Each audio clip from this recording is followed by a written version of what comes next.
आपका स्वागत है हमारे इस अनदर वीडियो में। इस वीडियो में हम बात कर रहे हैं एकलव्य आदर्श आवासीय विद्यालय चयन परीक्षा जो इस साल जो है 18 मई को होने वाला है, जो लगभग अभी मुश्किल से 7-8 दिन बाकी है। तो इससे पहले जो है हम जो है एक मॉडल प्रश्न पत्र जो आपके एकलव्य में हूबहू इसी पैटर्न में जो है प्रश्न भले चेंज हो सकते हैं, लेकिन प्रश्न का जो पैटर्न है इसी प्रकार से आपके प्रश्न पूछे जा सकते हैं। तो मेरे सभी जो है अभिभावक, टीचर और स्टूडेंट से रिक्वेस्ट रहेगा कि अगर उनके बच्चे इस वर्ष जो है एकलव्य का परीक्षा दिला रहे हैं तो एक बार जरूर इस वीडियो को उनको दिखाएं, ताकि इस प्रकार से उनका प्रश्न पूछा जा सकता है। और एक बार प्रैक्टिस करा के जरूर देखें, ताकि वे जो है 2 घंटे में इस प्रश्न को कवर कर पाते हैं कि नहीं कर पाते हैं। तो बिना टाइम वेस्ट किए हम जो है यहाँ पे मैंने हूबहू जैसे एकलव्य का प्रश्न पेपर बनता है उसी पैटर्न में मैंने बनाने का प्रयास किया है। यहाँ पे नीचे निर्देश दिए गए हैं, जिसमें बताया गया है कि 100 प्रश्न होंगे, जिसमें 1 से 50 तक के जो है मानसिक योग्यता के प्रश्न, 51 से 75 तक के अंकगणित के प्रश्न और 76 से 100 जो है वो भाषा के अंतर्गत अंग्रेजी, हिंदी और छत्तीसगढ़ी भाषा के प्रश्न पूछे जाएंगे। तो चलिए, यहाँ पे आपको OMR प्रश्न दिया जाएगा, जिसमें आपको उत्तर जो है क्या करना पड़ेगा, टिक करना पड़ेगा। तो बहुत ही इत्मीनान के साथ जो है आप जो है OMR को काले या नीले डॉट पेन का उपयोग करते हुए भरे। अब नीचे हम यहाँ पे आ जाते हैं। प्रश्न पेपर आपको 15 मिनट पहले दिया जाएगा, जिसमें आप क्या कर सकते हैं, प्रश्न पेपर को देख सकते हैं कि जितने पेजेस है उतने हैं कि नहीं, कहीं कटा फटा तो नहीं है। अगर है तो आप 15 मिनट के अंतर्गत जो है प्रश्न पत्र को बदला सकते हैं। चलिए, अब हम यहाँ पे आ जाते हैं सबसे पहले मानसिक योग्यता के प्रश्न, क्योंकि भाग 1 जो 1 से 50 तक के प्रश्न है वो मानसिक योग्यता के प्रश्न है। तो चलिए हम शुरू करते हैं बिना टाइम वेस्ट किए। एक रिक्वेस्ट रहेगा, क्योंकि हमने इस वीडियो को बहुत ही मेहनत के साथ बनाया है, तो वीडियो को लाइक करें और चैनल को सब्सक्राइब करें, क्योंकि यही हमारा मोटिवेशन है और यही मोटिवेशन हमको जो है इस वीडियो को बनाने के लिए प्रेरित करता है। चलिए पहला प्रश्न देखते हैं। अंकित ने एक लड़के का परिचय देते हुए कहा, ये मेरे दादा की, यानी ये लड़का जो है जो भी है वो मेरे दादा के बेटे की बेटी का बेटा है। वहाँ लड़का अंकित से किस प्रकार संबंधित है। अगर रक्त संबंध वाले प्रश्न अगर आपने देखा होगा तो यहाँ पे आप देख सकते हैं कि अंकित जो है वो एक लड़का है, जिसमें बता रहा है कि वो जो है मेरे दादा के बेटे यानी उसके पापा और दादा के बेटे यानी उसके पिताजी के बेटी यानी उसकी बहन का बेटा है, यानी उसके बहन का बेटा यानी क्या हो जाएगा, उसका भांजा हो जाएगा। तो यहाँ पे ऑप्शन नंबर सी जो है वो क्या हो जाएगा, सही हो जाएगा।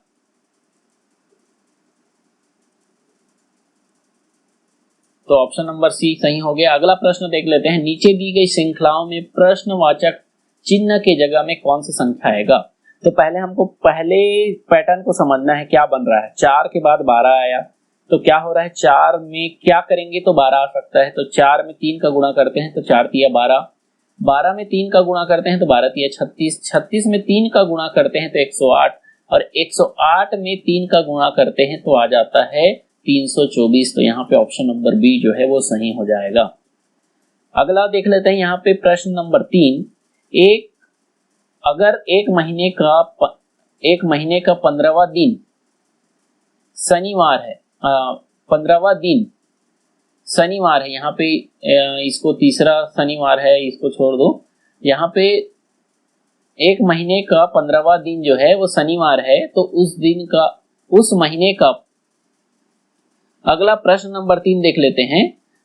अगर एक महीने का 15वां दिन, यहाँ तीसरा को हटा देंगे, 15वां दिन शनिवार है, तो उस महीने का 20वां दिन क्या होगा। तो उस महीने का 20वां दिन क्या होगा, आप देख सकते हैं 15वां दिन शनिवार हो गया, तो इससे 5 आगे बढ़ जाएंगे। तो शनिवार के बाद रविवार, सोमवार, मंगलवार, बुधवार, गुरुवार। तो यहाँ पे ऑप्शन नंबर बी जो है गुरुवार वो क्या हो जाएगा, सही हो जाएगा।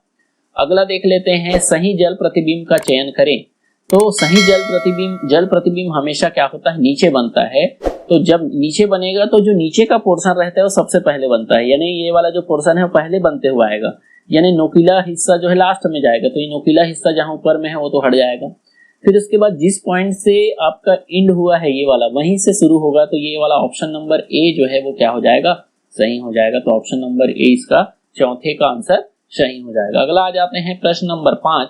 निम्न में से कौन सा विकल्प सही दर्पण छवि है। तो दर्पण छवि हमेशा जो है राइट साइड या लेफ्ट साइड बन सकता है, यानी दाहिना या बायां साइड बन सकता है। वहीं ऊपर नीचे जो है आपको क्या बनते हुए दिखाई देगा, जल प्रतिबिंब जो है नीचे बनता हुआ दिखाई देगा। तो यहाँ पे अगर हम देखते हैं दर्पण प्रतिबिंब में, तो जो यहाँ पे अंत वाला रो रहता है, ये वाला जो पोर्शन है वो पहले बनेगा, इधर से बनना शुरू होगा। तो उस हिसाब से ये दोनों तो अलग हो जाएंगे, सी और डी बाहर हो जाएगा। फिर उसके बाद देखते हैं जो नीचे है वो नीचे ही रहता है दर्पण प्रतिबिंब में। तो दर्पण प्रतिबिंब में ये ए वाला ऑप्शन जो है वो सही होगा, क्योंकि इसमें ऊपर नीचे कर दिए गए, ऊपर नीचे नहीं होता, इसमें लेफ्ट राइट चेंज होता है, ऊपर नीचे सेम चीज रहता है। तो यहाँ पे ऑप्शन नंबर ए जो है वो क्या हो जाएगा, सही हो जाएगा। अगला आ जाते हैं प्रश्न नंबर 6, सही जल प्रतिबिंब का चयन करें। अब जल प्रतिबिंब नीचे बनता है, तो नीचे बनता है तो जो कंटेंट है उसी सीक्वेंस में रहेंगे, बस केवल चेंज होते जाएगा डायरेक्शन। जैसे आर है तो आर पहले ही रहेगा, तो देख लो आर को जब हम उल्टा करते हैं नीचे हो जाएगा, तो यहाँ पे ई आ गया, यहाँ पे ई आ गया, यहाँ पे ई आ गया, तो आर वाला पहले आएगा। तो ये इसका मतलब ये पहला वाला सही है, और पहला वाला ऑप्शन जो है ए में दिया हुआ है, तो ए वाला ऑप्शन सही हो जाएगा। अगला देख लेते हैं, उस विकल्प का चयन करें जो दिए गए संयोजन में जल प्रतिबिंब के समान हो। तो यहाँ पे भी जल प्रतिबिंब मैंने बताया कि जो 7 है वो पहले नंबर में है, तो 7 ही पहले रहेगा, फिर 4 है, 8 है, ये उल्टा होते जाएगा, केवल इसको ऊपर से नीचे चेंज होते जाएगा। तो यहाँ पे ऑप्शन नंबर इसका भी पहला वाला अगर हम देखते हैं, क्योंकि 7 केवल पहले वाले में दिया है, बाकी 9 दिया है, 9 दिया है, 9 दिया है, तो ये पहला वाला उत्तर जो है वो क्या हो जाएगा, सही हो जाएगा। अगला प्रश्न नंबर 8 देखते हैं, निम्न में से कौन सा अगला चित्र होगा, अगला चित्र कौन सा होगा। तो पहले देख लेते हैं, पहला एरो का डायरेक्शन जो है ऊपर की ओर था, फिर उसके बाद इसको नीचे किया गया, नीचे करने के बाद ये जो है घड़ी की दिशा की ओर घूमा, घड़ी की दिशा की ओर घूमा, तो इसमें जो एक एरो था उसमें एक और एरो जुड़ गया, पीछे भी एक एरो जुड़ गया। अब उसके बाद फिर इसको घड़ी की दिशा में घुमाया गया, तो नीचे जो इसमें जो 2 एरो था उसमें एक और एरो जुड़ गया, यहाँ एक था उसमें एक और जुड़ गया। अब फिर इसको चेंज करेंगे तो इसका डायरेक्शन इस दिशा में हो जाएगा, घड़ी की सुई की दिशा में बदलते हुए। तो उस हिसाब से इधर जो है 4 और इधर 3 आ जाएगा, तो ऑप्शन नंबर जो है 2 वो क्या हो जाएगा, यानी बी में जो 2 दिया है वो क्या हो जाएगा, सही हो जाएगा। अगला देख लेते हैं, 9 दिए गए विकल्प में से कौन सा विकल्प दूसरी जोड़ी को पूरा करता है। तो जिस प्रकार से इसका संबंध इसके साथ है उसी प्रकार इसका संबंध इसके साथ होगा। तो इसमें भी हम समझ लेते हैं क्या हो रहा है, कि किस प्रकार से घूम रहा है, कौन से डायरेक्शन में जा रहा है, कि घड़ी की दिशा में जा रहा है कि घड़ी की उल्टी दिशा में जा रहे हैं, क्लॉकवाइज है कि एंटी क्लॉकवाइज है। तो पहले ऐसे था, इसको घुमा के इस दिशा में कर दिया, यानी घड़ी की सुई की दिशा में घूम रहा है, क्लॉकवाइज घूम रहा है, तो घड़ी की दिशा में घूम रहा है। अब इसका संबंध जिस प्रकार से एक जो है 45 अंश घुमा हुआ है घड़ी की सुई की दिशा में, उसी प्रकार इसको जब 45 अंश इधर घुमाएंगे तो उस हिसाब से जो है 9वां प्रश्न का उत्तर जो है ए सही हो जाएगा, क्योंकि इसको जब घड़ी की सुई की दिशा में घुमाएंगे तो एक जिस प्रकार इमेज है वैसे ही आपको चित्र बनते हुए दिखाई देगा। अगला प्रश्न नंबर 10 देख लेते हैं, दिए गए विकल्प में से कौन सा विकल्प दूसरी जोड़ी को पूरा करता है। जैसे पहला का संबंध है वैसे दूसरे का है। तो पहला नंबर में गोला था, फिर वर्ग था, फिर उसके बाद त्रिभुज था। तो सबसे पहले जो गोला जो सामने था वो सबसे ऊपर चला गया, फिर उसके बाद जो नीचे था लास्ट में था वो बीच में आ गया है, और जो बीच में था वो सबसे नीचे आ गया है। तो इस प्रकार से जो फर्स्ट में था ऊपर आ जाएगा, आधा गोला जो है ऊपर आ जाएगा, तो ये वाला जो है अलग हो जाएगा, अलग करते हुए जाना है हमको। फिर उसके बाद जो लास्ट में था वो बीच में आ जाएगा, तो लास्ट में था ये वाला, तो वो बीच में आएगा, और उसका जो दिशा है वो चेंज नहीं हो रहा है, जिस दिशा में है उसी दिशा में है। तो इस हिसाब से दिशा जो है ये डी का जो है वो सही दिखाई दे रहा है।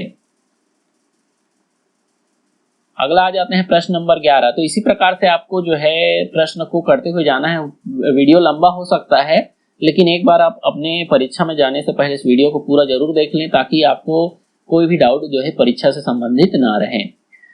एक ऐसी आकृति चुने जो चित्र जेड के अनफोल्डेड रूप में से सबसे अधिक मिलती जुलती है। तो सबसे पहले हमने क्या किया, पेपर को 20 से मोड़ा, एक वर्गाकार पेपर को, तो ये आयताकार बन गया। आयताकार को फिर 20 से मोड़ा तो ये वर्गाकार बन गया। अब वर्गाकार को जब हम यहाँ पे 2 जगह कट लगाते हैं, देखो वर्ग, यहाँ छोटा सा वर्ग, इधर भी वर्ग बनाते हैं, जब इसको हम खोलेंगे तो किस प्रकार से चित्र बनता हुआ दिखाई देगा। तो जब हम इसको, आपको दिखाई दे रहा है ये वाला जो चित्र है यहाँ पे भी बनेगा, ये इसको जब खोलेंगे तो यहाँ पे भी बनेगा, यानी बीच में चतुर्भुज बनते हुए दिखाई देगा। और आपका साइड साइड में भी एक जो है यहाँ पे वर्गाकार जो है ये वर्ग बनते हुए दिखाई देगा, छोटा छोटा वर्ग जो बनते हुए दिखाई दे रहा है। तो उस हिसाब से देख लेते हैं। तो 11वां नंबर का जो ऑप्शन नंबर डी है, यानी ये चौथा वाला जो उत्तर है वो क्या होगा, सही होगा। चौथा वाला उत्तर ये बनते हुए दिखाई देगा।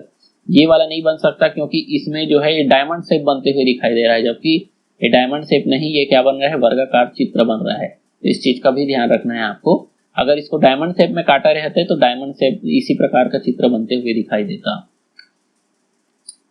एक ऐसी आकृति चुने जो चित्र जेड को अनफोल्डेड रूप से सबसे अधिक मिलता जुलता हो।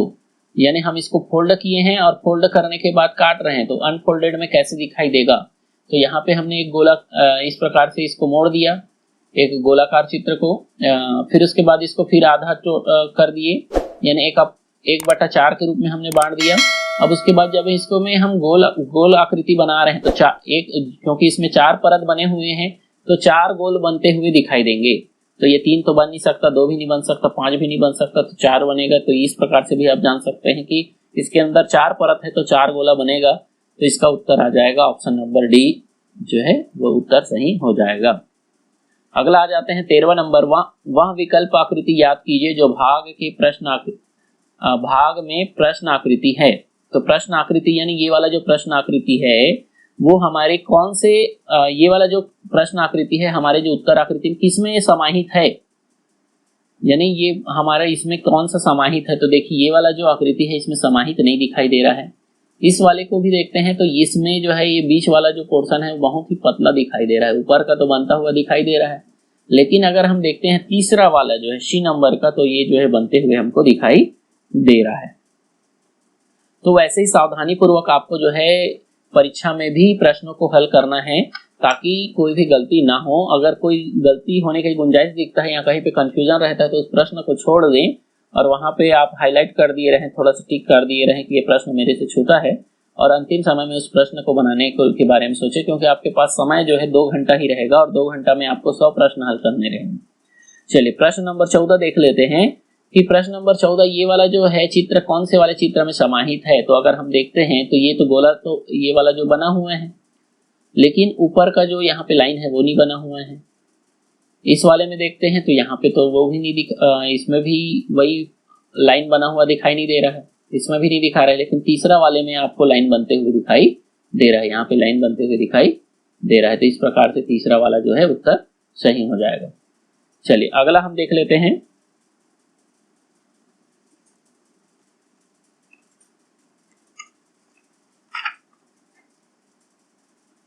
प्रश्न नंबर 15। वह विकल्प आकृति याद कीजिए जो भाग के प्रश्न आकृति है। यानी वही पूछा गया है कि हमारा जो यहाँ पे जो बना हुआ है वो कौन से वाले में समाहित है। तो इसमें से हमको देखने पे सीधा समझ आ रहा है कि दूसरे वाले में समाहित होते हुए दिखाई दे रहा है। तो ये दूसरा उत्तर जो है बी, दूसरा जो है सही उत्तर हो जाएगा। अगला देख लेते हैं। दी गई आकृति में से त्रिभुज की संख्या याद करना है। तो त्रिभुज की संख्या याद करने के लिए इत्मीनान से आपको जो है सोचना है कि इसमें कितने त्रिभुज बन सकते हैं। पहले तो छोटे छोटे त्रिभुज को आपको गिन लेना है। तो इसमें जब हम गिनते हैं तो छोटे छोटे त्रिभुज जो है 1 2 3 4 5 6 7 8 9 10 11 12 जो है छोटे छोटे त्रिभुज। फिर इसके बाद 2 त्रिभुज को मिला के बन रहा है, यहाँ पे ये 13 हो गया, 14 हो गया यहाँ पे। फिर उसके बाद ये 15 हो गया, 16 हो गया। फिर उसके बाद जो है और आपको जो बड़े लाइंस को मिला के जब हम यहाँ पे गिनते हैं, क्योंकि आपको इत्मीनान से गिनना पड़ेगा, इसमें टाइम लगेगा। तो यहाँ पे अगर हम देखते हैं तो जो पूरा गिनने के बाद आपको मिलेगा वो हो जाएगा सी, 28 त्रिभुज बनते हुए आपको दिखाई देंगे।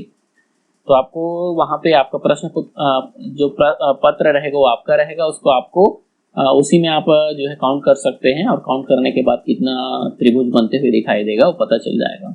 अगला, खाली स्थान के स्थान में क्या आना चाहिए। जिस प्रकार हाउस में रूम होता है तो वैसे ही वर्ड में क्या हो सकता है। हाउस यानी घर, घर में जो है कमरा होते हैं। उसी प्रकार संसार, संसार में क्या होते हैं। तो संसार में आपको दिखाई देगा कि वहां पे देश होते हैं। संसार में वर्ड में क्या दिखाई देते हैं, नेशनल, यानी कई प्रकार के देश यहाँ पे बनते हुए दिखाई देते हैं। क्योंकि सन तो एक ही है, एयर और लैंड ये तो अलग चीज है, लेकिन अलग अलग देशों में बांटा गया है। संसार में जो है हमारी इस दुनिया को, वर्ल्ड को जो है अलग अलग दुनिया में अलग अलग देशों में बांटा गया है। अगला प्रश्न नंबर 18 देख लेते हैं। खालिस्तान के स्थान में क्या आना चाहिए? लायन, लायन डेन, रैट के लिए क्या आएगा? तो जिस प्रकार से लायन जो है डेन में रहता है, उसी प्रकार रेट जो है कहाँ रहता है? तो रेट जो रहता है वो रहता है होल। तो आपको जो है इंग्लिश का भी नॉलेज होना चाहिए, तभी आप प्रश्नों को सही से हल कर पाएंगे, क्योंकि परीक्षा में जो है आपको बहुत सारे जो प्रश्न पूछे जाएंगे वो इंग्लिश में भी आएंगे, तो उसका आपको अर्थ आना चाहिए। अगला, दी गई आकृति में त्रिभुज की संख्या याद कीजिए। तो इस प्रकार की आकृति बहुत ही आसान है इसको गिनना। तो यहाँ पे 1 2 3 4, ये 4 जो है यहाँ पे क्या हो जाएंगे? छोटे छोटे त्रिभुज हो जाएंगे और एक बड़ा त्रिभुज बनते हुए दिखाई दे रहा है। तो यहाँ पे कुल जो है 5 ही त्रिभुज बनते हुए दिखाई दे रहा है। अगला 20वां प्रश्न देख लेते हैं कि ए बी की बेटी है। ए जो है वो बी की क्या है? बेटी है। बी सी की माँ है। बी सी की माँ है, यानी ए जो है बी की बेटी है और बी जो है सी की माँ है, यानी बी जो है वो क्या है? सी की माँ है। और डी सी का भाई है, यानी इसका मतलब डी का भी बी जो है वो क्या हो जाएगा? माँ हो जाएगा। और सी और डी आपस में भाई हैं। तो डी जो है ए से किस प्रकार से संबंधित होगा? क्योंकि ए जो है ए बी की बेटी है, यानी इसका भी ए का भी जो है बी है क्या हो जाएगा? माँ हो जाएगा। तो इस प्रकार से अगर देखते हैं तो डी ए से किस प्रकार से संबंधित है? तो डी जो है सी का भाई है, तो इस प्रकार से जो है ए का भी भाई होगा। तो यहाँ पे ऑप्शन नंबर सी जो है वो सही हो जाएगा। तो यहाँ पे अगर आप प्रश्न को सही से समझेंगे तो समझ आएगा कि जो है बी जो है माँ है और ए बी सी डी जो है ए बी और सी जो है आपस में क्या है? भाई बहन है। तो ये आपको समझ आ जाएगा। प्रश्न नंबर 21 देखते हैं। दिए गए उत्तरों में से लुप्त संख्या का चयन कीजिए। तो यहाँ पे हमारे पास उत्तर है, इसमें से लुप्त कौन सा यहाँ पे क्या आना चाहिए? प्रश्नवाचक में जो है क्या आना चाहिए? तो कैसे बन रहा है? देखिए 15 के बाद 31 आया, कैसे आ सकता है? तो 15 में 2 का गुणा करते हैं और 1 जोड़ते हैं, 15 दूनी 30 और 1 31 हो जाता है। वैसे ही हम फिर 31 में 2 का गुणा करते हैं तो 31 दूनी 62 हो जाता है और 62 में 1 जोड़ने पर 63 आ जाता है। वैसे ही आगे हम देख लेते हैं 63 में 2 का गुणा करते हैं और 1 जोड़ते हैं तो 63 दूनी हो जाता है 126 और 1 जोड़ते हैं तो 127। 127 गुणित 2 करते हैं तो आ जाता है 254 प्लस 1 जोड़ते हैं तो 255 आता है। तो इस प्रकार से ये उत्तर सही होता है। तो आपको आगे का भी उत्तर को चेक कर लेना है कि सही आ रहा है कि नहीं आ रहा है। अगला देख लेते हैं, घड़ी में क्या समय हुआ है? तो छोटा कांटा जो है वो 10 में है और बड़ा कांटा जो है वो किस में है? 2 में दिखाई दे रहा है, 2 के आसपास। तो 10 बज के कुछ ना कुछ हुआ होगा, 10 बज के 10 मिनट के आसपास। तो यहाँ पे अगर हम देखते हैं 10 बज के 20 मिनट, 10 बज के 10 मिनट, 2 बज के 50 मिनट, 2 बज के 10 मिनट। तो यहाँ पे 10 बज के 10 मिनट के आसपास में केवल एक ही संख्या दिया है। अगर 10 बज के 9 दिया रहता तो ज्यादा एग्जैक्ट होता, 10 बज के 8 मिनट ऐसा भी दिया रहता। तो यहाँ पे 10 बज के 10 दिया है, तो इसलिए उसके नियरेस्ट उत्तर यानी उसके आसपास के उत्तर को देखते हैं, 10 बज के 10 जो है वो सही है। अगला, घड़ी में क्या समय हुआ है? तो ऐसे घड़ी पर आधारित जो है 2 प्रश्न आपको पूछे जा सकते हैं। तो घड़ी में क्या समय हुआ है? तो अगर ये घड़ी को हम देखते हैं तो अभी 5 से पार नहीं हुआ, यानी 5 बजने में कुछ बाकी है, यानी 4 बज के कुछ हुआ है। अब 4 बज के यहाँ से अगर हम छोटा कांटा 4 से पार कर चुका है, यानी 4 बज के कुछ हुआ है। अब उसके बाद अगर हम मिनट वाले कांटा को देखते हैं तो मिनट वाले को यहाँ से गिनना शुरू करते हैं तो ये हो जाता है 4 बज के जो है 45 मिनट। तो 4 बज के 45 मिनट, ऑप्शन नंबर सी जो है वो सही हो जाएगा। अगला देख लेते हैं, लुप्त संख्या याद कीजिए। तो लुप्त संख्या याद करने के लिए हमको समझना पड़ेगा 1 के बाद 4, 4 के बाद 9, 9 के बाद 16, तो 16 के बाद क्या आएगा? तो 1 की घात 1 करते हैं, 1 का गुणा 2 बार करते हैं, 1 गुणित 1 तो आ जाता है 1। फिर 2 गुणित 2 करते हैं तो आ जाता है 4।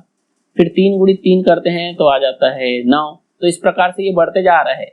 हर एक संख्या का 2 बार गुणा हुआ, 1 का 2 बार गुणा, 2 का 2 बार गुणा, 3 का 3 बार गुणा किया 9 आया, 4 का 2 बार गुणा किया 4 चौक 16 हो गया। अब 5 का 2 बार गुणा करेंगे, 5 पछे 25, 5 का 2 बार गुणा करने पर 25 उत्तर ये सही हो जाएगा। अगला याद जो है लुप्त पद याद करना है, GHKLOP। अगला पद क्या होगा? तो अगला पद याद करने के लिए देखो हमको क्या करना है, कैसे इसको बनाया गया है। तो GH के बाद अगर हम ABCD पढ़ते हैं तो GH IJ, फिर उसके बाद KL, यानी यहाँ पे IJ को छोड़ दिया गया है, फिर उसके बाद KL को लिया गया है, MN को छोड़ के OP को लिया गया है, QR को छोड़कर यहाँ पे ST को लिया गया है। तो अगला आएगा QR को छोड़कर ST को लेना पड़ेगा। तो 25 नंबर का जो प्रश्न है उसका उत्तर हो जाएगा ऑप्शन नंबर ए। तो ऐसे आपको यहाँ पे इसके अंतर को समझना है और आगे बढ़ना है। अगला प्रश्न नंबर 26 देख लेते हैं। लुप्त पद ये याद कीजिए। अब यहाँ पे जो है अल्फाबेट से भी लिए गए हैं अंग्रेजी के और उसके साथ साथ नंबर भी लिया गया है। तो हमको पहले अल्फाबेट को समझ लेते हैं। एल के बाद क्या हो रहा है, एल के बाद एम को छोड़ के एन लिया गया, एन के बाद OP को छोड़कर क्यू लिया गया। अब देखिए यहाँ पहले इसमें एक लिया छोड़ा गया, इसमें 2 छोड़ा गया, अब इसमें 3 छोड़ना है। तो क्यू के बाद RST के बाद छोड़ के यू लेना पड़ेगा। तो यू यहाँ पे 2 जगह में है। अब संख्या को देख लेते हैं। पहले इसमें 2 जोड़ा गया, 9 में 2 जोड़े 11 आया, 11 में 3 जोड़े 14 आया। अब 14 में 4 जोड़ेंगे तो 18 आएगा। तो इस प्रकार से यहाँ पे ऑप्शन नंबर ए जो है U18 जो है, आप इसको करके भी देख सकते हैं अपने से, क्योंकि आपको इसको पेन कॉपी लेके अल्फाबेट्स को लेके उसके साथ काम करना पड़ेगा तभी ये बन पाएगा। दिए गए में से भिन्न को पहचानिए। भिन्न यानी अलग क्या है इसमें, तो गाय है, घोड़ा है, चीता है, कुत्ता है। तो गाय, घोड़ा और कुत्ता जो है ये पालतू है, जबकि चीता जो है वो जंगली जानवर है। तो इस प्रकार से ऑप्शन नंबर सी जो है अलग हो जाएगा। अगला देख लेते हैं 28 नंबर का प्रश्न। उस आकृति की पहचान करें जो प्रश्न के पैटर्न को पूरा करेगा। तो प्रश्न के पैटर्न को पूरा करने वाला अगर हम देखते हैं यहाँ पे, तो यहाँ पे कॉर्नर में जो है वो क्या बनेगा, तो इस कॉर्नर में बनेगा। तो ये तीनों में कॉर्नर में बना हुआ है, बीच में बिंदु बना हुआ है, ये बिल्कुल सही है। अब उसके बाद देखो इसी पैटर्न में सब बने हुए हैं, तो ये वाला पैटर्न गलत है क्योंकि ये वाला वैसा पैटर्न में नहीं बना है। इस वाले को देखते हैं तो इसी पैटर्न में बनता हुआ दिखाई दे रहा है। इस वाले में तो यहाँ पे लाइन टच नहीं कर रहा है, तो ये अलग हो जाएगा। ये वाले में आर पार यानी दोनों को तरफ का लाइन जो है क्रॉस करने के बाद बीच में जो है छोटा सा बॉक्स बनते हुए दिखाई दे रहा है। तो ऑप्शन नंबर बी जो है वो क्या हो जाएगा, 28 नंबर का सही हो जाएगा। अगला देख लेते हैं। उस आकृति की पहचान करें जो प्रश्न के पैटर्न को पूरा करता हो। तो प्रश्न के पैटर्न को पूरा करता हो तो यहाँ पे अगर कौन सा ऐसे पैटर्न को लगाएं कि ये पैटर्न पूरा हो जाए, तो यहाँ पे देखिए सब कॉर्नर में, इधर कॉर्नर में, यहाँ कॉर्नर पे, यहाँ पे कॉर्नर पे, तो यहाँ पे भी कॉर्नर में जो है डिजाइन बनते हुए आना चाहिए। इस कॉर्नर में डिजाइन बनते हुए यहाँ पे इस कॉर्नर में नहीं बन रहा है, इस कॉर्नर में नहीं बन रहा है, इस कॉर्नर में, इस वाले में बनते हुए दिखाई दे रहा है। तो सीधा उत्तर जो है डी जो है वो सही हो जाएगा। अगला देख लेते हैं। यहाँ पे वेन आरेख वाला जो प्रश्न पूछा गया है, जिसमें आपको समझना है कि उसके बीच में कैसे संबंध बनते हुए दिखाई दे रहे हैं। तो इस प्रकार से भी प्रश्न आपके परीक्षा में पूछे जाएंगे। निम्नलिखित में कौन सा आरेख जो है हॉर्स, काऊ और एनिमल को दर्शाता है। तो आपको मालूम होगा कि एनिमल्स के अंदर जो है हॉर्स और काऊ दोनों आते हैं। तो इस प्रकार से यहाँ पे 30 नंबर का जो प्रश्न है उसका उत्तर नंबर सी जो है वो क्या हो जाएगा, सही हो जाएगा। अगला देख लेते हैं 31 नंबर। निम्नलिखित में कौन सा आरेख ग्रैंडफादर, फादर और सन के बीच सबसे अच्छे संबंध को दर्शाता है। ग्रैंडफादर, क्योंकि ग्रैंडफादर पहले आया, फिर फादर आया और सन आया। तो इस प्रकार से यहाँ पे जो उत्तर है एक फैमिली स्ट्रक्चर को दिखा रहा है। तो वंश वृक्ष के अनुसार जो है ग्रैंडफादर जो है पहले आएंगे। तो ऑप्शन नंबर बी जो है सही हो जाएगा। अगला देख लेते हैं 32 नंबर। निम्नलिखित में कौन सा आरेख जो है वेजिटेबल, टोमेटो एंड फ्रूट्स के बीच सबसे अच्छे संबंध दर्शाता है। तो फ्रूट्स के अंदर वेजिटेबल नहीं आता, टोमेटो नहीं आता, लेकिन वेजिटेबल के अंदर टोमेटो आता है। तो यहाँ पे ये हो जाएगा, ये पूरा वेजिटेबल, इसके अंदर ये टोमेटो आ गया और ये जो है फ्रूट अलग हो गया। तो ऑप्शन नंबर ए जो है वो क्या हो जाएगा, सही हो जाएगा। अगला देख लेते हैं प्रश्न नंबर 33। 4 विकल्प में से पता कीजिए जब पारदर्शी शीट को बिंदीदार रेखा पर मोड़ा जाता है तो पैटर्न कैसा दिखाई देगा। जब इसको बिंदीदार रेखा पे जब हम मोड़ते हैं तो किस प्रकार से चित्र बनेगा। ये ऑप्शन नंबर एक्स को दिख रहा है। इसको जब हम मोड़ देंगे और पारदर्शी शीट है, जब इसको मोड़ेंगे तो आर पार दिखाई देगा। अब ये गोला जो है, ये आधा गोला है, वो जाके इसी के ऊपर बन जाएगा तो आधा गोला तो बनेगा ही। अब ये जो लाइन है इधर का तो बनेगा ही, इधर क्या बनेगा, ऊपर तरफ जाएगा ये। तो ऊपर तरफ जब जाता है तो आपको दिखाई देगा कि जब ऊपर जाएगा तो ये वाला जो क्रॉस वाला जो लाइन है, ये वाला जो क्रॉस वाला लाइन है वो क्योंकि अभी इधर है, लेकिन जब इसको पलटा जाएगा तो ये सामने आ जाएगा। सामने इस वाले में देखते हैं तो ये अंतिम वाला में जा रहा है, ऐसा नहीं होगा। ये ऑप्शन नंबर डी वाला जो है वो सही हो जाएगा, क्योंकि ये वाला जो लाइन है जब इसको मोड़ा जाता है तो ये लाइन उधर ना जाके, क्योंकि इस वाले में उधर गया है, इस वाले में इस तरफ आ जाएगा। अगला 4 विकल्पों में से पता करो कि जब पारदर्शी शीट को बिंदीदार, वही सेम प्रश्न है। अब इसमें जब हम इसको बिंदीदार रेखा में मोड़ते हैं तो कैसा आकृति बनेगा। तो देखिए ये जो है यहाँ तक तो रहेगा ही, ये जब मुड़ेगा तो ये क्या हो जाएगा, ये हमारा ये बेस लाइन है। अब ये बेस लाइन से कहीं ना कहीं ये जब इधर आएगा तो ये इधर मुड़ते हुए दिखाई देगा, तो इधर त्रिभुज बनते हुए दिखाई देगा। ये वाला नहीं बनेगा क्योंकि ये बेस लाइन को छोड़ चुका है, ठीक है, ये बेस लाइन को छोड़ चुका है। ये वाला जो है ये आपको दिखाई दे रहा है, ये वाला ऑप्शन नंबर सी जो है बनते हुए दिखाई देगा। 34 नंबर का ऑप्शन नंबर सी। अगला आ जाते हैं 35 नंबर। 4 विकल्प में से पता करो जब पारदर्शी शीट को बिंदीदार रेखा पर मोड़ा जाता है। सेम प्रश्न पूछा गया है। अब ये एस है, इसको जब मोड़ा जाएगा तो एस इसी गोला के ऊपर, ये अर्धगोला के ऊपर जाके क्या बन जाएगा, गोले के समान बन जाएगा। तो ऑप्शन नंबर डी जो है वो सही हो जाएगा। तो ये वाला ऑप्शन जो है वो सही होगा, क्योंकि ये जब उल्टा जाएगा तो ये आधा इधर से शुरू होगा, इधर से जब होगा तो इसी के ऊपर जाके ये गोला बन जाएगा। वहाँ शब्द चुनिए जो बाकी से अलग है।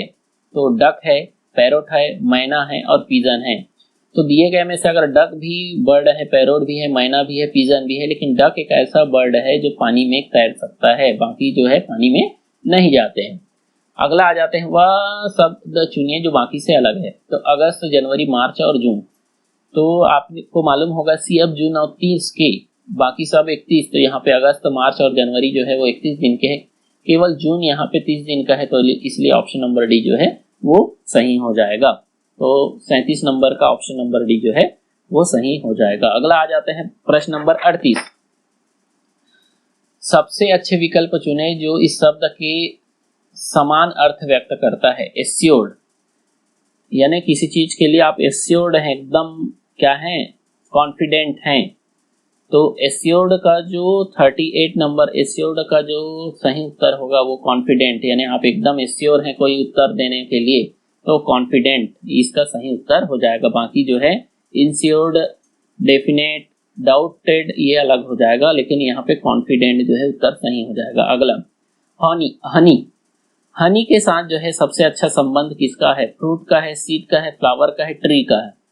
तो आपको हनी किससे मिलता है? ना फ्रूट से मिलता है, ना सीड से मिलता है, ना ट्री से मिलता है। किससे मिलता है? फ्लावर से मिलता है। तो हनी का संबंध फ्लावर से है, क्योंकि हनी जो प्रोडक्ट बनता है वो किससे बनता है? फ्लावर को ले जाते हैं जो मधुमक्खी है और क्या बनाते हैं? हनी बनाते हैं। अगला टेलर का संबंध यहाँ पे मेंड शूज यानी जूतों को सिलना, पेशेंट यानी मरीज से संबंध नहीं है, मेक पॉट यानी मटका बनाना, इससे भी नहीं है। टेलर का संबंध जो है स्टिच से है, यानी सिलाई से है, कपड़ों को क्या करता है? सिलता है। अगला आ जाते हैं यहाँ पे, वैसे ही आपको संबंध बताना है 9 AM, AM यानी सुबह के 12 बजे तक के समय को AM बोला जाता है। सुबह के 12 बजे तक आप किसी से मिलेंगे तो क्या बोलेंगे? गुड मॉर्निंग बोलेंगे। 12 बजे के बाद 4 बजे तक आप इवनिंग बोल सकते हैं, 4 बजे के बाद से गुड आफ्टरनून बोल सकते हैं, और रात में जो है आप क्या बोल सकते हैं? शाम के समय से गुड इवनिंग बोलेंगे 4 बजे से लेकर शाम तक, और रात में गुड नाइट बोलेंगे। तो इस प्रकार से यहाँ पे गुड मॉर्निंग सही हो जाएगा। सही वर्तनी वाले शब्द का पता कीजिए। तो ग्रामर यहाँ पे दिया हुआ है, तो ग्रामर का सही स्पेलिंग जो है ये फर्स्ट वाला GRAMMAR जो है वो सही होता है। 43 नंबर का देख लेते हैं यहाँ पे, बेनिफिटेड। बेनिफिटेड जो शब्द है उसका सही वर्तनी जो है बेनिफिटेड का BENEFITEDD जो है वो सही उत्तर हो जाएगा। अगला देख लेते हैं, 4 विकल्पों में से उस उपयुक्त आकृति का चयन करें जो आकृति मैट्रिक्स को पूरा करता हो। तो आकृति मैट्रिक्स को पूरा करता हो, तो यहाँ पे अगर इस आकृति को हम देखें तो पहला जो है एक जो है 4 लाइन थे, यानी 2 लाइन आपस में क्रॉस हुए हैं, इसमें गुणा जैसे लाइन और जुड़ गया, और उसके बाद लास्ट में जो है ये गुणा वाला जो लाइन जुड़ा था, ये क्रॉस वाला जो लाइन जुड़ा था वो हट के क्या हो जाएगा? पहले जो लाइन था उसमें गोला लग गया। उसी प्रकार देखते हैं तो यहाँ पे पहले में जो था और बीच में क्रॉस लगता है, फिर क्रॉस हट जाता है और इसमें क्या हो जाता है? चारों तरफ जो है गोला लग जाता है। तो पहले जो था वैसे यहाँ पे भी आएगा और उसके चारों तरफ गोला आएगा। तो इस हिसाब से ऑप्शन नंबर बी जो है वो क्या हो जाएगा? सही हो जाएगा। तो ऑप्शन नंबर बी जो है सही हो जाएगा। अगला 4 विकल्प में से उपयुक्त आकृति का चयन करें जो आकृति मैट्रिक्स को पूरा करता हो। तो इसको समझने के लिए हम देख लेते हैं आकृति मैट्रिक्स बना कैसे है। पहले 4 इसमें लाइंस थे, 3 लाइन हो गया, 2 लाइन हो गया, 3 लाइन था, 2 लाइन हो गया, 4 लाइन हो गया, 2 था, 4 था, अब इसमें 3 वाला आएगा। तो इस प्रकार से आकृति मैट्रिक्स बहुत ही आसान है। इसमें आपको पैटर्न को समझना है कि इसमें क्या नहीं आया है। तो इस हिसाब से यहाँ पे 3 वाले जो लाइन है वो नहीं आया है। बाकी में आपको दिख रहा होगा, इसमें इधर आगे एक, इधर एक, यानी 2 लाइन, इसमें इधर इधर इधर और इधर 4 लाइन है, तो इस हिसाब से यहाँ पे 3 लाइन जो है आ जाएगा।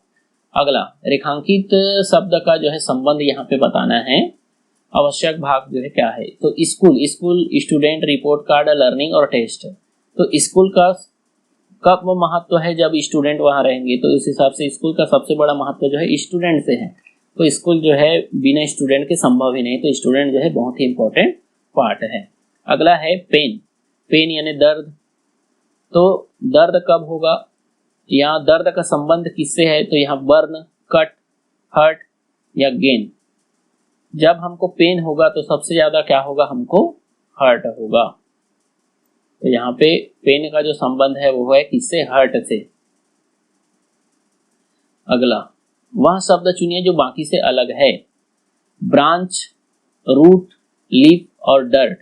तो ब्रांच यानी शाखा, पेड़ में शाखा होता है, पेड़ में रूट होता है यानी जड़ होता है, लीफ होता है यानी पत्ता होता है, डर्ट यानी होता है गंध या सुगंध, जिस प्रकार से बोल सकते हैं। तो यहाँ पे गंध जो है वो अलग चीज है, ये पेड़ से संबंधित नहीं है, यानी पेड़ का सीधा संबंध इन सब से है लेकिन इससे नहीं है।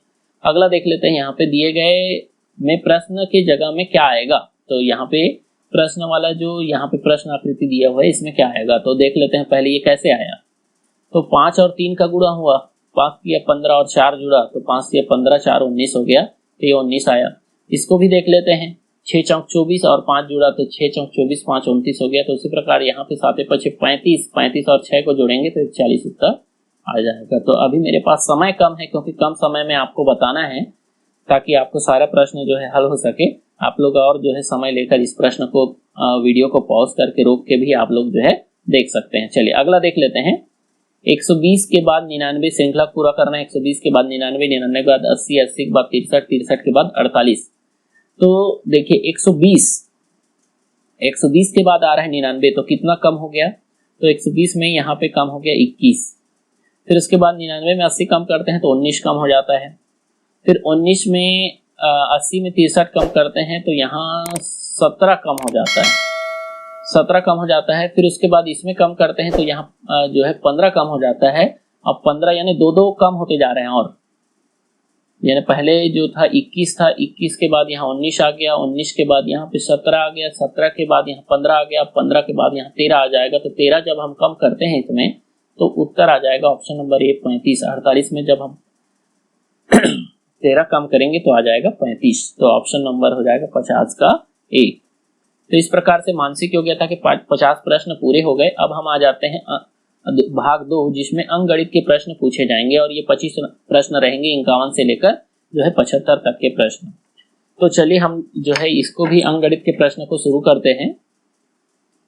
तो अंकगणित का पहला प्रश्न पूछा है कि 100 लाख बराबर, जब हम 100 लाख लिखते हैं तो जैसे हम लिखते हैं लाख, फिर उसके बाद 10 लाख, फिर उसके बाद 100 लाख, तो यानी हम लिखते हैं 10 लाख फिर करोड़, तो वही 100 लाख बराबर होता है 1 करोड़ के। तो इसको आप लिख के भी देख सकते हैं, 100 लाख लिखेंगे या 1 करोड़ लिखें और उसको गिनेंगे लाख, 10 लाख फिर 100 लाख, तो यहाँ पे आपका 1 करोड़ के बराबर होगा। अगला, एक शहर की जनसंख्या 6,52,561 है, वहाँ दूसरे शहर की जनसंख्या जो है 7,11,332 है। तो बताओ दोनों शहर की कुल जनसंख्या कितनी होगी। तो दोनों शहर की कुल जनसंख्या निकालने के लिए हमको क्या करना पड़ेगा, जोड़ना पड़ेगा। और जब हम जोड़ते हैं तो जोड़ने पर जो है आपको यहाँ पे उत्तर ऑप्शन दिखाई देगा, वो दिखाई देगा 13,63,893, यानी ऑप्शन नंबर डी जो है वो क्या हो जाएगा, सही हो जाएगा। तो 52 का डी ऑप्शन जो है वो सही हो जाएगा। अगला देख लेते हैं। एक दुकानदार ने एक बोरी चावल का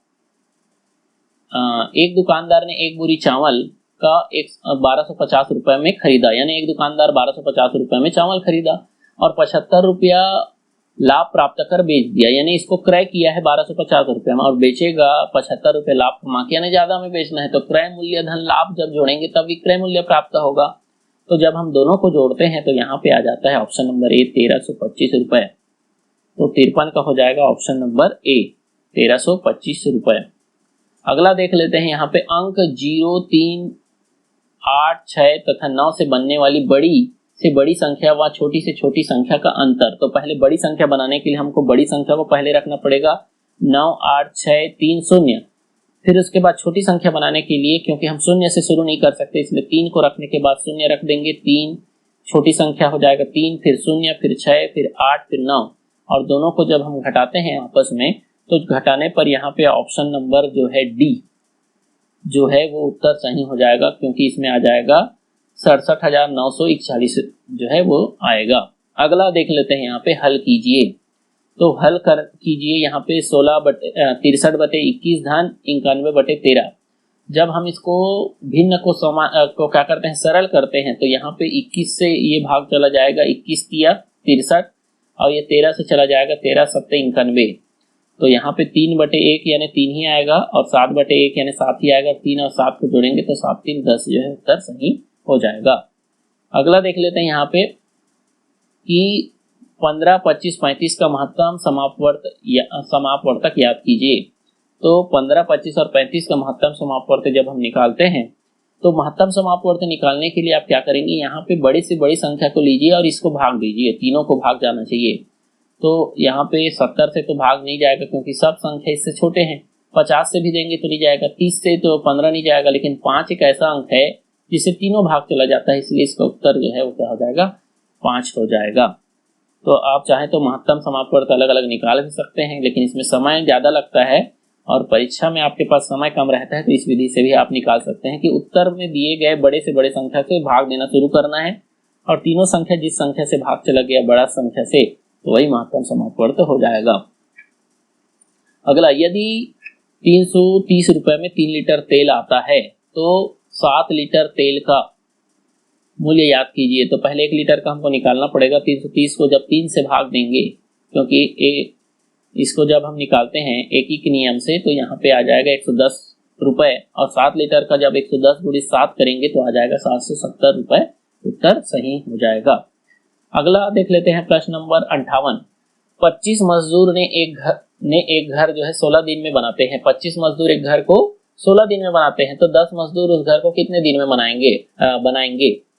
तो 25 गुणित 16 करते हैं, क्योंकि अगर एक मजदूर बनाता है तो 400 दिन लगेगा। 25 गुणित 16 करने पर यहाँ पे 400 आता है, तो 400 दिन में बनाएगा, लेकिन यहाँ पे 10 से बनाना है तो 10 से भाग दे देंगे, तो यहाँ पे आ जाएगा 40 दिन में। तो इसका उत्तर हो जाएगा 40। अगला 59 नंबर, 2 न्यून कोण के योग के संबंध में कौन सा कथन सत्य है। यानी 2 न्यून कोण को अगर लिया जाए तो कौन सा कथन सही हो सकता है। 2 न्यून कोण का योग जो है न्यून कोण हो सकता है। अगर हम 2 न्यून कोण लेते हैं, मान लीजिए 30 और 30, तो दोनों को जोड़ते हैं तो 60 अंश बनता है, और 60 अंश जो है न्यून कोण होता है। तो ये पहला स्टेटमेंट तो सही है। 2 न्यून कोण का योग जो है वो क्या हो सकता है, समकोण हो सकता है। समकोण यानी 90 अंश बनाना है। अगर हम 40 और 50 अंश के न्यून कोण को लेते हैं तो 90 अंश बन सकता है, यानी ये भी सही है। 2 न्यून कोण का योग अधिक कोण हो सकता है। अगर हम मान लो जाए 70 और 80 अंश के कोण को लेते हैं तो 70 और 80 को लेने पर 150 अंश होता है, तो अधिक कोण हो सकता है। इसलिए ऑप्शन नंबर डी जो है उपयुक्त सभी जो है हो सकता है। 2 न्यून कोण का संबंध जो है ये सभी हो सकते हैं। अगला, रमेश ने परीक्षा में 500 में से 450 अंक प्राप्त किए, तो बताओ रमेश ने परीक्षा में कितने प्रतिशत अंक प्राप्त किए। तो 500, यानी आपको यहाँ पे क्या होता है, प्राप्तांक गुणित 100/500, यानी जो कुल अंक जो है उससे भाग देना रहता है। तो 450 गुणित 100/500 करते हैं, तो यहाँ पे 0 0 कट जाएगा, और 5 से जब 45 को भाग देंगे तो यहाँ पे जो है 450 को भाग देंगे तो आ जाएगा यहाँ पे 90%। तो ऑप्शन नंबर सी जो है 60 का जो है ऑप्शन नंबर सी जो है वो क्या हो जाएगा, सही हो जाएगा, क्योंकि 5 या 45, ऑप्शन नंबर सी जो है वो क्या हो जाएगा, सही हो जाएगा। अगला देख लेते हैं, मान बताइए 41.25 धन 12.35 को जोड़ने पर क्या आएगा। तो जब आपस में जब इसको जोड़ते हैं तो यहाँ पे जब जोड़ेंगे तो ऑप्शन नंबर ए जो है वो क्या हो जाएगा, उत्तर सही होगा। 53.60 ए नंबर का जो है 61 नंबर का वो सही हो जाएगा। अगला देख लेते हैं, 65 भागित 1/13। तो यहाँ पे भागित को गुणित करने पर क्या हो जाता है, अगला जो दाहिने साइड का जो अंक रहता है ऊपर नीचे हो जाता है। तो 65 गुणित ये हो जाएगा 13/1, और 65 और 13 का जब गुणा करेंगे तो आ जाएगा 845, और नीचे में 1 का तो कोई महत्व ही नहीं रहता है, तो यहाँ पे भी हर में 1 जो है वो विलुप्त हो जाएगा, तो यहाँ पे 845 आ जाएगा।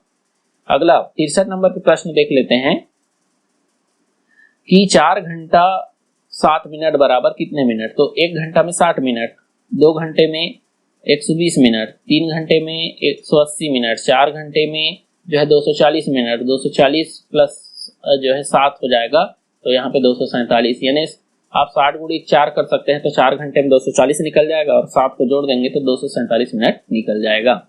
एक नींबू की कीमत जो है 5 रुपये 25 पैसे है, तो 12 नींबू की कीमत, तो एक नींबू की कीमत दिया है, अगर उसको 12 का निकालना है तो आपको क्या करना पड़ेगा, एक का दिया है, ज्यादा का निकालना है तो आपको गुणा करना पड़ेगा। और जब गुणा करते हैं 5.25 गुणित 12, तो यहाँ पे आ जाएगा आपका जो है 12 पंचे 60, 60 से तो ऊपर ही आएगा।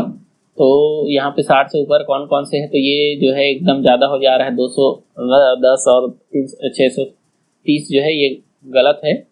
यहाँ पे इसका उत्तर आ जाएगा, सही से आप इसको करेंगे तो 63.00 आएगा, तो इसका मतलब दशमलव के बाद शून्य का कोई मतलब नहीं, तो 63 रुपए हो जाएगा। अगला 65 नंबर का प्रश्न दिया है 4 गुणित 3 गुणित 0 गुणित 2। तो जब कहीं पे भी शून्य दिया रहता है तो जब हम उससे गुणा करते जाते हैं, 0 गुणित 2 करेंगे शून्य ही आएगा, 0 गुणित 3 करेंगे शून्य ही आएगा, तो इसका उत्तर हो जाएगा ऑप्शन नंबर बी, शून्य ही उत्तर आएगा। दिए गए में से अभाज्य संख्या है, तो अभाज्य संख्या कौन सा है, तो अभाज्य संख्या पहचानने के लिए हमने कई सारे ट्रिक इससे पहले वीडियो भी बनाए थे, जिसमें बताए हैं कि जो है हमारा 90 से 100 के बीच में केवल एक ही अभाज्य संख्या है, वो है 97। तो यहाँ पे 97 जो है वो क्या हो जाएगा, अभाज्य संख्या हो जाएगा, बाकी सब भाज्य है। एक आयत का क्षेत्रफल 108 वर्ग मीटर है तथा आयत की चौड़ाई जो है 9 मीटर है, तो आयत की लंबाई याद कीजिए। तो लंबाई निकालने के लिए हम क्या करते हैं, जो क्षेत्रफल है उसको चौड़ाई से भाग दे देते हैं। जब हम इसको चौड़ाई से भाग देंगे तो 12 नहीं 108, यानी यहाँ पे इसकी चौड़ाई आ जाएगा 12, तो 12 मीटर जो है इसकी क्या हो जाएगा, इसकी जो है लंबाई हो जाएगा। अगला यहाँ पे प्रश्न नंबर 68 दिया है 6 और 8 का लघुत्तम समापवर्तक। तो 6 और 8 का लघुत्तम समापवर्तक क्या होगा, तो 6 और 8 का लघुत्तम समापवर्तक निकालने के लिए हम क्या करेंगे, इसमें छोटा से छोटा संख्या देखेंगे और यहाँ पे उल्टा होगा, हम यहाँ 6 और 8 से इसको दोनों को भाग देके देखेंगे। जैसे 6 है तो 6 से भाग जाएगा, 8 से नहीं जाएगा तो ये हट जाएगा। 8 को भाग देते हैं तो 8 से जा रहा है, 6 से नहीं जा रहा है। अब छोटा संख्या 48 और 24 में 24 है, तो 24 को 6 से भी भाग देंगे, 8 से भी भाग देंगे, तो दोनों से भाग जा रहा है, तो 6 चौक 24 और 8 या 24, तो ये वाला 24 जो है वो लघुत्तम समापवर्तक होगा। 48 भी जा रहा है लेकिन ये बड़ा संख्या है, तो ये लघुत्तम समापवर्तक नहीं होगा। अगला 100 का पूर्ववर्ती संख्या, पूर्ववर्ती यानी पहले का संख्या, तो 100 का पूर्ववर्ती होगा 999, तो ये वाला उत्तर सही हो जाएगा। प्रश्न नंबर 70 आ जाते हैं 16/12 गुणित 18/8 भागित 9/8। तो इसको जब हल करेंगे तो मैंने बताया सबसे पहले हम इस भाग को गुणा में बदल देंगे, तो अगला जो इधर वाला जो राइट हैंड साइड का है, दाहिने साइड का जो है वो बदल जाएगा, 8/9 हो जाएगा। अब ये 8 से 8 कट जाएगा और 9 से जो है इसको काटेंगे तो 2 बार में कट जाएगा।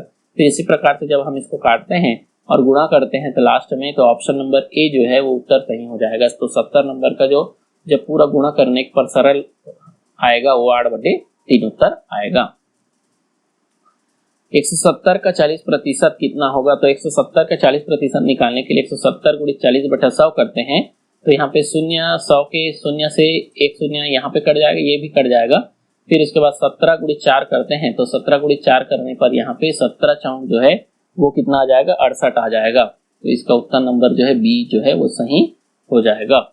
अगला यहाँ पे देख लेते हैं कि 95.678 गुणित 100, तो जब हम 1 से गुणा करते हैं तो वही आता है, 10 से गुणा करते हैं तो 1 दशमलव जो है वो क्या हो जाता है, दाहिने साइड जो है वो खिसकते जाता है। 2 शून्य है तो यहाँ पे 2 दाहिने साइड खिसक जाएगा, यानी आ जाएगा ये 9567.8, तो 9567.8 जो है वो उत्तर सही हो जाएगा। अगला 7 किलोमीटर और 50 मीटर, तो 7 किलोमीटर बराबर 7000 हो गए। 7000 और 50 मीटर को जब जोड़ते हैं तो 7050, तो 7050 कौन सा है, ऑप्शन नंबर सी जो है वो सही हो जाएगा। अगला दिया है 678 गुणित 2 गुणा करना है, फिर उसके बाद क्या घटाएं कि 1300 प्राप्त हो। इसको जब हम गुणा करते तो आता है 1356, 1356 में कितना घटाएंगे, तो 56 घटाएंगे तब 1300 आएगा, तो यहाँ पे 56 जो है उत्तर सही हो जाएगा। अगला 75 नंबर के प्रश्न को देख लेते हैं। 4.239 को 0.9 से भाग करने पर प्राप्त होता है। जब हम इसको भाग देते हैं, क्योंकि ये पूर्ण संख्या है यानी दशमलव के और इसके बाद दशमलव, जबकि ये जो है अपूर्ण संख्या है, यानी इसका मतलब जाहिर सी बात है कि कहीं ना कहीं कुछ ना कुछ पूर्ण संख्या आएगा। तो इसको जब हम भाग देते हैं तो आता है बी, ऑप्शन नंबर बी आता है 4.71। ये उत्तर सही हो जाएगा। अगला देख लेते हैं। अब आ जाते हैं हम 75 तक के प्रश्न खत्म हो गए, जिसमें हमने मानसिक योग्यता और गणित के प्रश्न पूर्ण कर लिया। भाग 3 जिसमें जो है भाषा के अंतर्गत अंग्रेजी, हिंदी और छत्तीसगढ़ी भाषा के प्रश्न दिए गए हैं, तो उसको हमको हल करना है। तो सबसे पहले यहाँ पे अंग्रेजी भाषा के 10 प्रश्न दिए हुए हैं। तो सबसे पहला प्रश्न दिया है, read the passage and answer the following question. 76 से 80 तक के प्रश्न इसमें दिए हुए हैं, जिसमें आपको अनसीन पैसेज को रीड करना है और उसके अनुसार आपको नीचे में प्रश्न दिए गए हैं, फिर उसके उत्तर देना है। तो चलिए मैं इसको पढ़ देता हूँ। Plants need sunlight and water to make their own foods, यानी प्लांट्स यानी पौधों को सूर्य की प्रकाश और पानी की आवश्यकता रहती है अपने भोजन बनाने के लिए। You can do an experiment to test if this is true. आप इसके लिए क्या कर सकते हैं, एक्सपेरिमेंट कर सकते हैं, यानी प्रयोग करके देख सकते हैं कि ये सही है कि नहीं है। Place a bucket over A patch of green grass. आप क्या करेंगे, एक जो है बकेट यानी कोई बाल्टी या कोई डब्बा है, उसको क्या करेंगे, ग्रीन ग्रास के ऊपर रख देंगे। आफ्टर ये फ्यू डेज, ठीक है, आप जो है कुछ दिन बाद देखते हैं कि lift the bucket, you will see the grass is not green any more. यानी आप देखेंगे कुछ दिन बाद कि वहां का जो ग्रास है यानी घास है वो क्या नहीं रहेगा, ग्रीन यानी हरा नहीं रहेगा, यानी वो क्या हो जाएगा, कहीं ना कहीं सूखना, या उनको जब एनर्जी नहीं मिलेगा, खाना नहीं मिलेगा, तो सूखना शुरू हो जाएगा। If you leave the bucket in this place for a week, अगर वहां पे आप बकेट को कुछ समय के लिए छोड़ देते हैं, तो the grass will become a very dull. तो आप देखेंगे कि ग्रास जो है एकदम डल हो जाएगा। डल यानी बहुत ही ज्यादा कमजोर हो जाएगा। पहले तो वो ग्रीन जो है वो क्या हो जाएगा, खत्म होते जाएगा, फिर उसके बाद डल होते जाएगा। This happened because the grass can not make food in the dark. तो इससे समझ आता है कि अंधेरे वाले जगह में जहाँ सूर्य प्रकाश नहीं मिलता, वहां जो है घास अपना भोजन नहीं बना सकती। Remove the bucket in few days, अगर हम वहां पे बकेट को हटा देते हैं कुछ दिन के लिए, तो फिर से the grass will be start turning green again. अब उसके बाद फिर से घास क्या हो जाएगा, हरा होना शुरू हो जाएगा। तो इस प्रकार से हमने यहाँ पे अनसीन पैसेज को पढ़ लिया है। वैसे ही आपको परीक्षा में जो है अनसीन पैसेज को एक बार रीड करना है, फिर प्रश्न को पढ़ना है, नीचे जो प्रश्न दिए हैं 76 से 80, फिर उसके बाद फिर एक बार अनसीन पैसेज को पढ़ना है, तो आपको उत्तर मिलना शुरू हो जाएगा। तो पहला प्रश्न देखते हैं, what is the main point of this passage. यहाँ पे दिए गए पैसेज में मेन पॉइंट क्या है कि बकेट आर बेड, यानी बकेट जो है वो खराब है या नहीं है, क्योंकि हम तो यहाँ एक्सपेरिमेंट कर रहे हैं। प्लांट्स नीड सनलाइट, हम बता रहे हैं कि प्लांट्स को जो है सनलाइट की जरूरत है, हाँ बिल्कुल। Grass is not pretty when it is dull, हम यहाँ पे नहीं पढ़ रहे हैं कि वो जो है प्रीटी यानी सुंदर नहीं लिखते जब वो डल हो जाते हैं। तो हमारा जो यहाँ मैसेज जो मेन था वो क्या करता है कि प्लांट को जो है सनलाइट की जरूरत है। अगला, व्हाट इज एन एक्सपेरिमेंट, यानी प्रयोग क्या है। A way to grow a grass, यानी एक्सपेरिमेंट क्या होता है, तो एक्सपेरिमेंट क्या होता है, प्रयोग क्या होता है, तो ये एक तरीका होता है घास को उगाने का, तो ये गलत है। A way to test an idea, यानी हमारे जो आइडिया है उसको टेस्ट करने का तरीका होता है। A way to use a bucket, यानी ये जो है बकेट को यूज करने का तरीका होता है। ऑल ऑफ दिस, तो यहाँ पे ऑप्शन नंबर बी जो है वो सही है कि हम टेस्ट करते हैं हमारे आइडिया को, जो हमने किया है वो सही है कि नहीं है। अगला, what happened after a few days, कुछ दिन बाद क्या होता है। The grass turn brown, the grass yet very dull, grass is not green, the grass turn back, यानी कुछ दिन बाद होता है ग्रास जो है वो क्या हो जाता है, ग्रीन नहीं रहता है, तो यहाँ पे ग्रास इज नॉट ग्रीन। चलिए अगला प्रश्न number 79, what is the opposite of dull. Dull का अपोजिट क्या होता है, तो डल यानी होता है एकदम कमजोर, तो कमजोर का जो अपोजिट होगा यहाँ पे 79, उसका अपोजिट जो हो जाएगा वो हो जाएगा ऑप्शन नंबर ए, ब्राइट। डल यानी जो इसको देखने में अच्छा ना लगे, ब्राइट यानी चमकीला। According to the passage how long does to take a grass become dull. देखो कुछ दिन में तो वो ग्रीन उसका खत्म हो जाता है, लेकिन डल होने के लिए उसको क्या चाहिए, ए वीक यानी एक सप्ताह चाहिए डल होने के लिए। अगर आपने पैसेज को अच्छे से रीड किया है तो ये प्रश्न आपको उत्तर जरूर मिल जाएगा। अगला, अब यहाँ पे अनसीन पैसेज हो गया। अब अगला प्रश्न जो है कुछ जो है ग्रामर बेस्ड प्रश्न पूछे जाएंगे आपके नॉलेज को टेस्ट करने के लिए। Which pair is not a pet animal. दिए गए में से पेट एनिमल कौन सा नहीं है। काऊ और सीप है, गॉट और हॉर्स भी है, डॉग और कैट भी है, जिराफ और बियर जो है ये पेट एनिमल ना हो के वाइल्ड एनिमल है यानी जंगली जानवर है। तो यहाँ पे ऑप्शन नंबर डी जो है सही हो जाएगा। अगला, opposite word of happy. Happy का अपोजिट क्या होता है, तो हैप्पी का अपोजिट होता है सैड। तो आपको सीधा उत्तर मालूम होना चाहिए। अगला, October is the blank month of the year. तो आपको जनवरी से लेकर दिसंबर तक के हर महीने कौन से नंबर में कौन सा महीना आता है वो तो आप निकाल भी सकते हैं गिन के। तो अक्टूबर को अगर हम देखते हैं, अक्टूबर के बाद नवंबर और दिसंबर तो 2 महीने बच जाते हैं ना। 10वां नंबर का महीना यानी 10th नंबर का जो है वो महीना हो जाएगा अक्टूबर। अगला, प्रश्न नंबर 84, 84 नंबर का प्रश्न दिया है, what is the type of following sentence. यानी दिए गए में कौन से टाइप का सेंटेंस है। तो यहाँ पे what is your favourite food यानी तुम्हारा पसंदीदा फल क्या है, क्योंकि हम यहाँ पे प्रश्न कर रहे हैं। तो प्रश्न कर रहे हैं तो असर्टिव नहीं हो सकता। असर्टिव मीन्स होता है आज्ञाकारी, ये नहीं हो सकता। निगेटिव नहीं हो सकता, नकारात्मक जहाँ पे नॉट आता है। एक्सक्लेमेटरी जहाँ पे जो है एक्सक्लेमेटरी साइन का उपयोग किया जाता है। और यहाँ पे ये हो जाएगा तो ये हो जाएगा इंट्रोगेटिव यानी प्रश्नवाचक चिन्ह जो है यहाँ पे प्रश्नवाचक प्रश्न सेंटेंस हो जाएगा। अगला, select the correct article and fill in the blanks. दिए गए में से आप करेक्ट आर्टिकल फिल करना है। Blank, Ganga. Ganga is a Holi river. यहाँ पे GANGA होना था, GANGA, तो यहाँ पे गंगा है।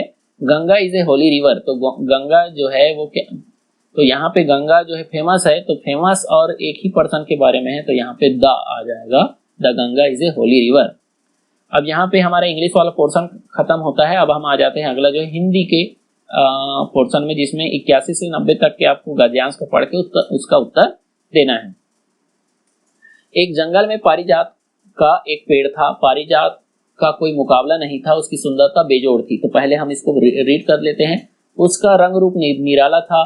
पारिजात को जो भी अपने गुणों का पूरा पारिजात को भी अपने गुणों का पूरा पता था। नीले आसमान में सिर उठाए इस शान में खड़ा रहता मानो पेड़ों का सरताज हो।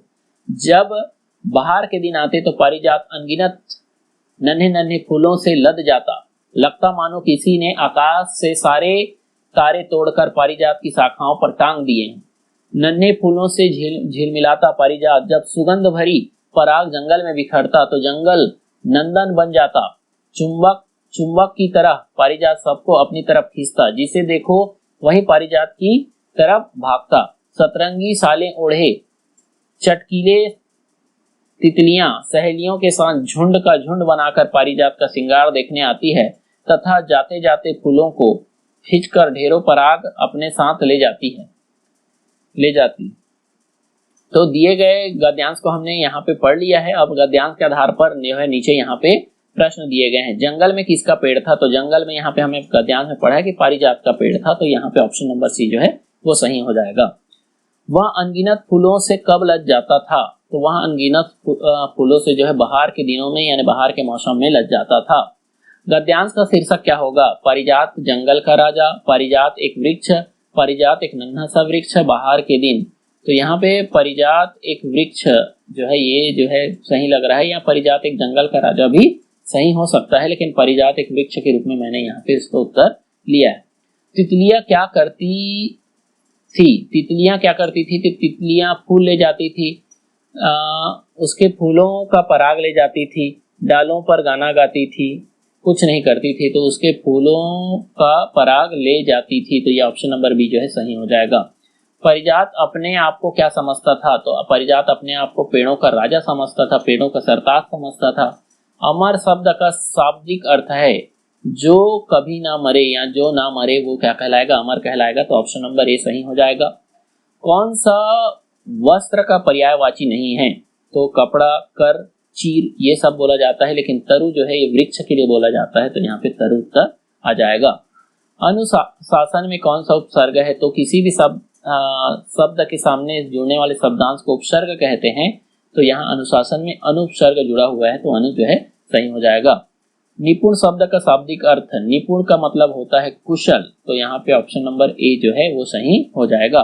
अगला, हिंदी में कितने स्वर होते हैं? तो हिंदी में कुल जो है 11 स्वर होते हैं और 10 मात्राएं होते हैं, क्योंकि आ का कोई मात्रा नहीं होता। इस प्रकार से हिंदी में कुल 11 स्वर और 10 मात्राएं होती है। अगला, अब हम आ जाते हैं कि 96 से लेकर 100 तक यानी 5 प्रश्न छत्तीसगढ़ी में पूछे गए हैं, तो उसको भी जानना जरूरी है। जतका शब्द का शाब्दिक अर्थ है, जतका यानी क्या होता है? जितना, सचेत, कोलतार या युक्ति। जतका यानी होता है जितना, यानी छत्तीसगढ़ी में बोला जाता है कि जतका यानी जितना। कौन सा सुमेलित नहीं है? सुमेलित गोंदली यानी प्याज, पताल यानी टमाटर, चुचुटिया यानी गंवार फली, और मिर्चा यानी हल्दी, तो ये गलत है। मिर्चा यानी मिर्ची जो है उसको मिर्चा बोला जाता है। अगला, छत्तीसगढ़ का प्रथम त्योहार है। छत्तीसगढ़ का प्रथम त्योहार जो है वो बोला जाता है, छत्तीसगढ़ का प्रथम त्योहार यहाँ पे ऑप्शन नंबर ए जो हरेली है वो छत्तीसगढ़ का प्रथम त्योहार के रूप में जाना जाता है। छत्तीसगढ़ शब्द जुआर का हिंदी अर्थ है, तो जुआर जो है एक जुआर यानी एक समय, यानी समय को बोला जाता है। कौन से जुआर में तुम आ रहे हो, तो ये जुआर यानी समय। महतारी क्या है? तो महतारी जो है माँ या माता को बोला जाता है, तो इस प्रकार से महतारी जो है माँ के लिए हो जाएगा। तो यहाँ पे हमने 100 प्रश्न पूरा कर लिया। नीचे जो है यहाँ पे प्रश्नों के उत्तर भी हमने, मॉडल प्रश्न के उत्तर भी यहाँ पे मेंशन कर दिए हैं।